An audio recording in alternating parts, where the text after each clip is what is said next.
What would you do if you were the Sixers? Well, I'd probably cry for the rest of the season because you're right. You built your entire season around this guy, and I still feel like there were some teams in the Eastern Conference last year, a little bit of fool's gold, with the Celtics really a Game 7 away from getting the NBA Finals. Well, technically, yeah, but is that where they live? And then the Sixers could argue, well, hey, we were a Game 7 with a team that got to the Game 7 with Miami Heat. So now we add maybe the second best center in the league. We're going to be a top 4 seed. Well, the problem with Bynum is he's never been healthy, as we all know. Right. And there's a part of you, too, that wonders what is his actual dedication to the game. And as he sat at the end of the bench with the different hairstyles, it just looks bad. Like, it may not mean anything. You know what I'm saying? Like, we could get way too carried away with that and start reacting to stuff that doesn't mean anything. But you just feel like there's a part of you that says, can you fake it a little bit more? Oh, my God. Oh, there's the hair. So, there's the hair. Leading up to this whole thing, and the reason I'm building this up, is that I still think you have to try to find a way to re-sign him. And as I'm watching these pictures, I can't believe I'm saying it out loud, but you've invested in him, and it's almost like deciding not to put the shingles on a house because you've already spent money on framing it out. So you can either get the house finished or you can walk away from it. And I feel like because of the assets and the way this league works, the NBA is easily the most difficult league in sports to fix your roster. So when you have an asset like Bynum, even though he doesn't feel like one right now, you have to kind of find a way to protect that asset and see if you can develop something with it a little bit later on. So you might want to give him a one-year deal. If he says no to that, you can offer him a 5. Other teams can offer him a 4, but I still would stay in the game. I would not, after this news, say, okay, we are done with Bynum if I'm Philadelphia. By the way, I heard about half of what you said. I was so distracted by the pictures. We can get the podcast. I mean, yeah. Download the podcast. I like your house analogy right there. I'll use that because I think he has the foundation. He's a 7-footer. You can't teach 7 foot, like you said.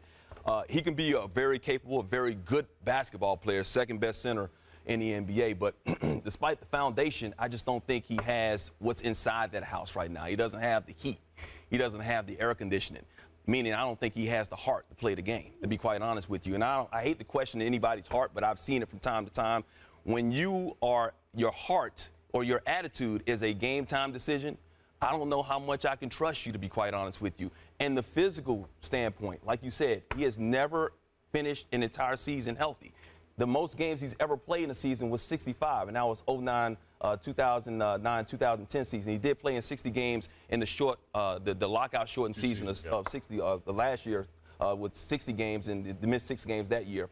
He is a very good center, but once again with the health issues and the knee and whether he wants to play the game. So you just walk away. If you're Philadelphia, you say, that's it, we're done.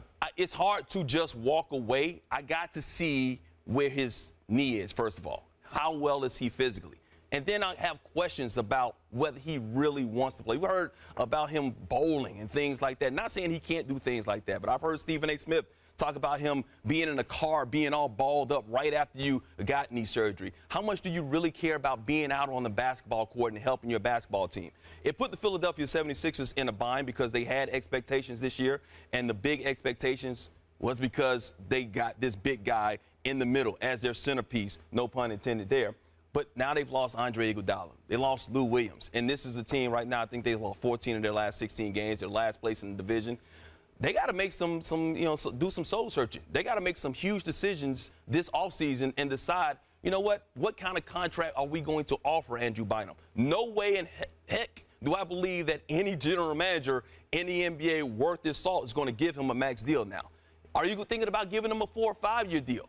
Maybe a 2 or 3 year deal for Andrew Bynum just to see where he is because he's going to command that. And if you're the 76ers and you don't give it to him, some other team that's desperate will give, they're still making contract offers for Greg Oden right now. So some other team out there will give, Andrew Bynum an opportunity to come to their team and possibly give him a 2 or 3 year deal. It's either going to be a 1-year deal or a 4-year deal. Now, Philadelphia can give him 5. Every other team can only give him 4 with the new CBA. But I'd be wondering if he would take a 1-year deal at less money just to see where he's at. And here's the problem. If he signs for a 3 or 4-year deal, what? Go ahead. Why would he do that? I mean, if he's going to get a multi-year offer from anybody, he's got to go with the multi-year deal, right? Well, that's what would scare me if I was another team, because if I offered him 3 years and he said yes to 3 years, $30 million, that tells me that he knows he's toast.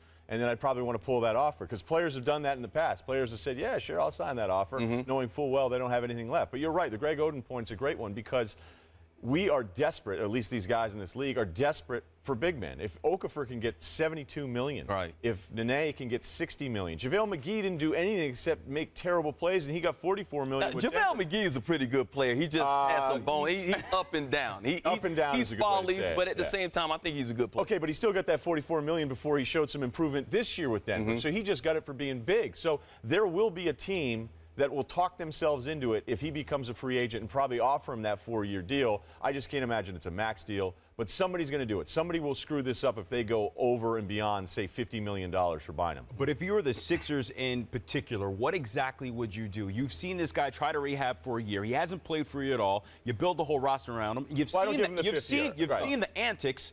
What would you do? I wouldn't give him the 5th year because no other team can do that, okay? Right. So if he comes back to me and says, hey, you know, one of these terrible teams decided to throw me 4 years and $50 million, I go, all right, let us know how much, you know, can you return some sweatshirts, and we'll let you get out of here. You know who's happiest about all of this, that Andrew Bynum's not playing this season?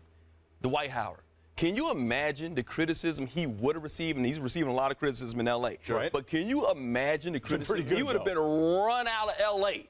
if Andrew Bynum would have gone to Philadelphia and balled out. Because a lot of Lakers fans did not want to lose Bynum because, you know, for the trade, they didn't think that he was a better center. They thought that Andrew Bynum was a better center than Dwight Howard. So can you imagine what would have happened if that would have happened? So Dwight Howard's probably, you know, smiling right now.